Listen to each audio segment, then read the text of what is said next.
आज गौतम नगर क्षेत्र में नगर निगम द्वारा भवन निर्माण कार्य को अवैध बताते हुए ध्वस्त किया गया था, जिसके बाद कार्यवाही को गलत बताते हुए कलेक्टर को ज्ञापन सौंपा गया। विकास ने जानकारी देकर बताया कि नगर निगम द्वारा की गई यह कार्यवाही कोर्ट के आदेशों की अवहेलना है, क्योंकि कोर्ट के आदेशों को ध्यान में रखते हुए ही निर्माण कार्य करवाया जा रहा था और पूर्व में नगर निगम द्वारा नक्शा भी स्वीकृत किया गया था। उन्होंने कहा कि आज बिना सूचना दिए कुछ असामाजिक तत्वों द्वारा दी गई शिकायत पर निगम ने इस कार्यवाही को अंजाम दिया है, जिससे उनको काफी आर्थिक नुकसान हुआ है।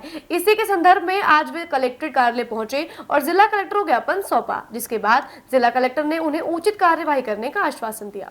भैया मैं गौतम नगर से आया हूँ और गौतम नगर में हमारा एक भूखंड है, वहाँ पर निर्माण कार्य चल रहा था जो कि नगर निगम की भवन निर्माण स्वीकृति के आधार पर चल रहा था और हमारे पास रजिस्टर्ड विक्रय पत्र भी है 2 साल पुराना और उससे पहले की पूरी चेन है जो हमने खातेदार से खरीदी। खातेदार भी मेरे साथ में खड़े हैं।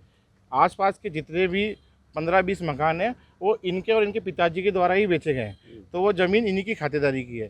ठीक है, आसपास के क्षेत्रवासियों द्वारा नगर निगम में लगातार शिकायत हो रही थी कि अवैध निर्माण हो रहा है, अवैध निर्माण हो रहा है, तो हमने भी कोर्ट में ऑर्डर कर ही रखा था कोर्ट में, और कोर्ट में हमारे निर्णय आया, उसमें अभी निर्णय तो बाकी है लेकिन कोर्ट में स्टे आया है कि भाई नगर निगम को इन्होंने पाबंद किया और ये कहा गया है कि जो प्रार्थी है उसके भूखंड का उसको उपयोग और उपभोग करने दे और मानसिक रूप से इसको परेशान ना करें।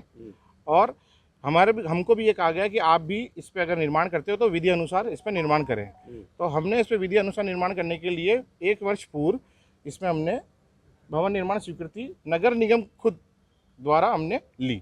उसमें नगर निगम जब किसी भूखंड पे स्वीकृति देती है तो नगर निगम के द्वारा पूरी जांच पड़ताल उस भूखंड की होती है कि ये भूखंड किसके द्वारा बेचा गया, किसको बेचा गया, इसका पूर्व मालिक कौन है, और इसकी चारों दिशाएं देखी जाती है कि इसके आस पड़ोस में जो मकान है वो वही हैं जो इसमें नक्शे में दिखाए हुए हैं। उससे ये चीज़ें वेरीफाई हुई। ठीक है, उसके बाद में इन्होंने डिमांड जारी करी कि आप डिमांड राशि जमा कराए नक्शे की। नक्शा हमने स्वीकृत करा लिया। ठीक है, नक्शा स्वीकृत को भी 1 वर्ष हो गया। ठीक है, लेकिन हमने सोचा इस पर काम स्टार्ट कर देते। काम स्टार्ट करने पर लगातार कुछ क्षेत्रवासियों द्वारा इस पर नगर निगम में शिकायतें होती रही। शिकायतों के आधार पर नगर निगम वाले हो सकता है कि इनकी बातों में आ गए या किसी तरह से हो गए दबाव में आकर के उन्होंने आकर के 2-4 बार पत्र व्यवहार किया। जन सुनवाई के लिए हमें बुलाया, पिछले 1 महीने की बात बता रहा हूँ मैं। जन सुनवाई के लिए हम लगातार इनको कागज़ ले जा करके दिखाते रहे कि ये हमारे प्रॉपर्टी से रिलेटेड कागज़ है, पर कागज़ हमारे चूँकि हमारे फेवर में है इसलिए नगर निगम द्वारा अभी तक कोई कार्रवाई नहीं की। लेकिन इन्होंने 2-3-4 दिन पहले पटवारी की रिपोर्ट, पटवारी आया, पटवारी मौका करके चले गया। पटवारी ये भी कह के गए कि खसरे में ये है आपकी प्रॉपर्टी तो और सही है आपकी प्रॉपर्टी। पता नहीं क्या हुआ कि एकदम से लेटर आया कि आपका नक्शा निरस्त कर दिया जाता है। और नक्शा ठीक है, चलो निरस्त कर दिया, कोई दिक्कत नहीं है। आप आ सकते थे निगम द्वारा और आप बोल सकते थे कि भाई आपका निर्माण कार्य चल रहा है, इसको रोका जाए, है ना, रोका जाए, या आप नगर निगम आइए, आपसे बात करनी है, जो भी है एक बार हमें सूचना मिलती।